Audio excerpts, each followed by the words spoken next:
Saya Rima Nurjana sebagai pemateri pertama ingin menjelaskan mengenai pengertian kalimat tunggal. Kalimat tunggal atau kalimat sederhana adalah kumpulan kata yang hanya terdiri dari satu struktur penyusunan kalimat, di mana kalimatnya hanya ada satu unsur, subjek dan predikat. Bila terdiri dari lebih satu unsur, maka sudah dipastikan kalimat tersebut bukanlah kalimat tunggal.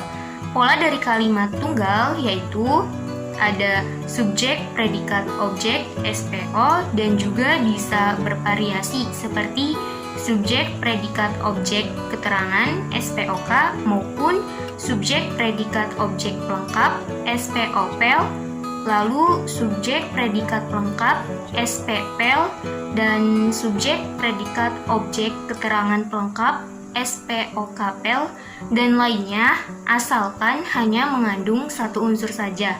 Misalnya, nenek membaca koran, nenek sebagai subjek, membaca sebagai predikat, lalu koran sebagai objek. Selanjutnya yaitu mengenai jenis-jenis kalimat tunggal. Yang pertama ada kalimat verba monotransitif, yakni kalimat yang predikatnya berupa kata verba atau kerja yang memiliki komponen makna, tindakan, dan sasaran, yaitu membutuhkan objek. Contohnya yaitu nenek membaca komik di kamar, nenek sebagai subjek, membaca sebagai predikat, komik objek di kamar sebagai keterangan. Terus yang kedua ada kalimat verba bitransitif, yakni kalimat yang predikatnya berupa verba yang membutuhkan komponen makna, predikat, objek, dan pelengkap. Contohnya, nenek membelikan kakek sepatu baru, nenek subjek membelikan predikat, kakek objek, sepatu baru sebagai pelengkap. Lalu yang ketiga ada kalimat verba intransitif, kalimat yang predikatnya berupa verba atau kata kerja yang tidak membutuhkan objek. Contohnya, anak-anak itu menari di aula, anak-anak itu sebagai subjek, menari sebagai predikat, di aula sebagai keterangan. Lalu yang keempat ada kalimat nominal. Kalimat nominal yakni kalimat yang predikatnya berkategori nomina. Contohnya, orang itu petani, orang itu subjek, petani itu predikat, predikatnya berkategori nomina atau kata benda. Yang kelima ada kalimat adjektifal, yakni kalimat yang predikatnya berkategori adjektiva atau kata sifat. Contoh, Siska cantik sekali, Siska subjek cantik sekali menunjukkan predikat, kata sifat atau adjektifal. Lalu yang keenam ada kalimat preposisional, yakni kalimat yang predikatnya berupa frase preposisional. Contohnya, guru kami dari Medan, guru kami sebagai subjek, dari Medan sebagai predikat yang menunjukkan frase preposisional. Terus yang ketujuh ada kalimat numeral, yakni kalimat yang predikatnya berupa frase numeral. Contohnya, gaji beliau 5 juta sebulan, gaji beliau sebagai subjek, 5 juta sebagai predikat, sebulan sebagai keterangan. Jadi, 5 juta itu menunjukkan predikat yang berupa frase numeral. Baik, di sini saya akan menjelaskan tentang pengertian kalimat majemuk. Kalimat majemuk adalah sebuah kalimat yang memiliki dua klausa atau lebih. Setiap kalimat majemuk setidaknya memiliki dua set klausa yang terdiri dari subjek dan predikat saja, atau dilengkapi oleh objek, pelengkap, maupun keterangan menjadi kalimat. Jadi kalimat ini merupakan sebuah kalimat yang memiliki lebih dari satu subjek, predikat, objek, ataupun pelengkap. Adanya penggabungan ataupun perluasan di salah satu bagian kalimat tersebut. Jenis-jenis kalimat majemuk. Yang pertama, saya akan bahas tentang kalimat majemuk setara. Kalimat majemuk setara ini memiliki dua klausa atau lebih yang sifatnya sederajat, yang digabungkan melalui konjungsi. Artinya, kedua klausa bersifat koordinatif, sehingga masing-masing dapat berdiri sendiri menjadi kalimat. Atau apabila konjungsinya dilepaskan. Kata hubung yang umumnya digunakan adalah dan, lalu, sedangkan, sebelum, ketika, telah, dan lain sebagainya. Contoh kalimat majemuk setara. Roni bermain bola, sementara Rani nonton di pinggir lapang. Klausa yang pertama, Roni bermain bola, konjungsinya yaitu sementara. Klausa keduanya, menonton di pinggir lapang. Kalimat majemuk setara ini dibagi menjadi beberapa jenis lagi. Yang pertama ada kalimat majemuk setara penggabungan, ditandai oleh konjungsi dan. Contoh kalimat, ayah pergi ke kantor dan ibu pergi ke swalayan. Selanjutnya ada kalimat majemuk setara penguatan atau penegasan, ditandai oleh konjungsi bahkan, malah, apabila, dan lagi pula. Contohnya, tidak hanya hari ini, bahkan dari kemarin pun antrian loket itu sudah penuh sekali. Selanjutnya ada kalimat majemuk setara pemilihan, ditandai oleh konjungsi atau. Contoh, untuk menginformasi lebih lanjut, silakan kunjungi sekretariat kamu atau buka website resmi kami. Selanjutnya ada kalimat majemuk setara berlawanan, ditandai oleh konjungsi hanya, tapi, melainkan, dan lain-lain. Contoh, Randi memilih program studi desain komunikasi visual, sedangkan Dewi memilih arsitektur. Selanjutnya ada kalimat majemuk setara berurutan, ditandai oleh konjungsi lalu, kemudian, lantas, selanjutnya, dan lain-lain. Contoh kalimatnya yaitu, ia memandangku dengan tajam, lalu pergi meninggalkanku tanpa jejak. Assalamualaikum warahmatullahi wabarakatuh. Nama saya Jokfitri Fatur Rahmi. Di sini saya sebagai pemateri ketiga akan menjelaskan tentang kalimat majemuk bertingkat atau subordinatif. Kalimat majemuk bertingkat atau subordinatif adalah kalimat yang memiliki dua klausa atau lebih yang hubungannya tidak sejajar. Artinya, kedua klausa tidak dapat berdiri sendiri. Nah, kalimat majemuk jenis ini terdiri dari induk kalimat atau klausa utama dan anak kalimat atau klausa bawahan. Ada dua kemungkinan kedudukan induk kalimat dan anak kalimat. Pertama, induk kalimat atau kalimat utama terletak di bagian awal kalimat. Dan yang kedua, induk kalimat bisa terletak pada bagian akhir kalimat. Nah, kalimat majemuk bertingkat atau subordinatif mempunyai 8 jenis. Yang pertama, kalimat majemuk bertingkat hubungan sebab, ditandai dengan konjungsi sebab atau karena. Nah, klausa utama menyatakan satu peristiwa yang terjadi sebagai akibat dari terjadinya peristiwa pada klausa bawahan. Contohnya, banjir sering melanda Jakarta karena saluran airnya penuh dengan sampah dan kotoran. Yang kedua adalah hubungan menyatakan kalimat majemuk bertingkat hubungan menyatakan akibat. Biasanya ditandai dengan konjungsi sampai, hingga, dan sehingga. Contohnya, preman gagah itu dipukuli orang ramai sampai babak belur. Yang ketiga yaitu hubungan menyatakan syarat. Nah, hubungan menyatakan syarat ditandai dengan konjungsi kalau, bila, apabila, bila mana, jikalau, dan asal.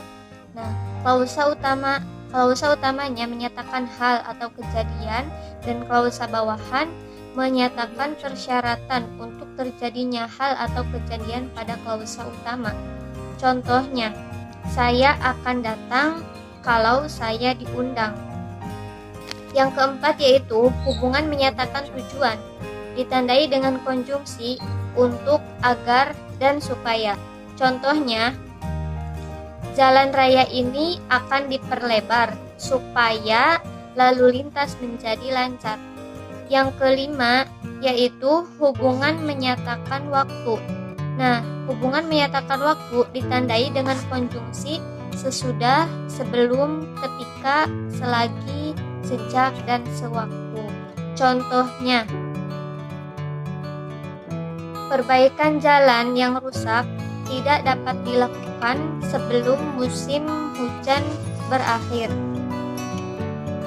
Yang keenam yaitu hubungan menyatakan kesungguhan, ditandai dengan konjungsi meskipun, biarpun, sungguh pun, dan walaupun. Contohnya, dia berangkat ke kantor meskipun kesehatannya agak terganggu. Yang ketujuh, hubungan menyatakan perkecualian, ditandai dengan konjungsi kecuali. Contohnya, setiap hari saya ke kantor naik bus kecuali kalau ada teman mengajak naik mobilnya. Yang kedelapan yaitu hubungan menyatakan perbandingan, ditandai dengan konjungsi seperti bagai, bak, dan laksana. Contohnya, dia terkejut bukan main, seperti mendengar petir di siang bolong. Setelah itu ada kalimat majemuk perluasan. Nah, kalimat majemuk perluasan disusun dengan cara menyisipkan sebuah klausa pada klausa lain. Nah, klausa yang disisipkan disebut klausa sisipan, dan klausa yang tersisipi disebut kalimat utama. Penyisipan dilakukan dengan bantuan konjungsi yang atau konjungsi yang lain. Penyisipan bisa dilakukan kalau pada klausa sisipan dan klausa utama itu terdapat maujud yang sama, maksudnya sama gitu pembahasannya. Contohnya, klausa pertama, laptopnya mulai rusak. Klausa kedua, laptopnya dibeli pada 5 tahun yang lalu. Jika digabungkan menjadi laptopnya yang dibeli pada 5 tahun yang lalu mulai rusak. Selanjutnya yaitu kalimat majemuk rapatan. Kalimat majemuk rapatan adalah menyatukan fungsi-fungsi yang sama dari dua buah klausa atau lebih, namun memiliki salah satu unsur yang diulang, sehingga unsur berulang tersebut dirapatkan atau disatukan. Contohnya, pada klausa yang pertama, Indra menghadiri konferensi ilmiah tersebut.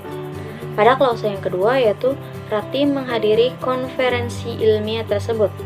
Sedangkan kalimat yang digabungkannya menjadi Ratih dan Indra menghadiri konferensi ilmiah tersebut. Klausa yang pertama dan klausa yang kedua sebenarnya memiliki predikat dan objek yang sama, namun subjeknya Indra dan Ratih berbeda. Karena itulah dalam penggabungannya hanya subjeknya yang dirapatkan dengan konjungsi dan. Berikutnya, beberapa kalimat majemuk rapatan. Yang pertama, kalimat majemuk rapatan subjek, yaitu merapatkan subjek yang mewujudnya masa lalu, menghubungkan sisanya dengan konjungsi tertentu. Contohnya yaitu ayah makan nasi goreng, lalu minum teh botol. Kalimat tersebut berasal dari dua buah klausa, yaitu klausa yang pertama, ayah makan nasi goreng, dan klausa yang kedua, ayah minum teh botol, yang digabungkan dengan menggunakan konjungsi lalu, yang menyatakan urutan tindakan. Konjungsi klausa itu dapat digabungkan dengan menggunakan konjungsi lain, sesuai dengan makna hubungan yang dikehendaki. Contohnya, yang pertama yaitu ayah makan nasi goreng dan minum teh botol. Yang kedua, ayah makan nasi goreng sebelum minum teh botol. Dan contoh yang ketiga yaitu ayah makan nasi goreng setelah itu minum teh botol.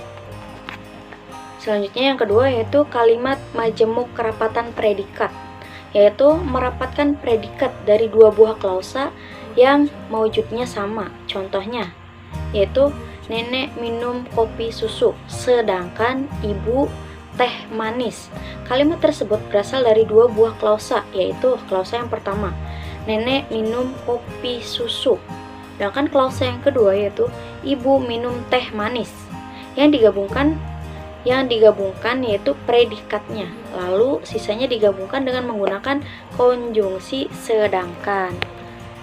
Lanjut ke yang ketiga yaitu kalimat majemuk rapatan objek, yaitu merapatkan objek dari dua buah klausa atau lebih yang wujudnya sama, lalu menghubungkan sisanya dengan bantuan konjungsi yang sesuai dengan makna yang dikehendaki. Contohnya, kakak menangkap, ibu memegang, dan ayah menyembelih ayam itu. Kalimat tersebut berasal dari klausa yang pertama, kakak menangkap ayam itu. Klausa yang kedua, ibu memegang ayam itu. Dan klausa yang ketiga, ayah menyembelih ayam itu. Ketiga klausa itu dirapatkan objeknya, sedangkan sisanya digabungkan dengan bantuan konjungsi dan. Lanjut ke poin nomor 4, yaitu kalimat majemuk rapatan fungsi keterangan, yaitu disusun dari dua buah klausa atau lebih yang fungsi keterangannya merupakan maujud yang sama. Contohnya, di sekolah kami belajar, sedangkan guru mengajar. Pada klausa yang pertama, di sekolah kami belajar, sedangkan pada klausa yang kedua, di sekolah guru mengajar. Yang dirapatkan yaitu fungsi keterangannya, dan sisanya digabungkan dengan menggunakan konjungsi sedangkan. Terakhir yaitu kalimat majemuk rapatan kompleks, yaitu disusun dari dua buah klausa atau lebih yang dari satu fungsinya merupakan maujud yang sama. Contohnya, ibu ke pasar membeli gula, kopi, dan teh. Pada klausa yang pertama, ibu ke pasar membeli gula. Pada klausa yang kedua, ibu ke pasar membeli kopi. Dan pada klausa yang ketiga, yaitu ibu ke pasar membeli teh. Lalu, fungsi subjek, keterangan, dan predikat dirapatkan, sedangkan ketiga objeknya digabungkan dengan bantuan konjungsi dan.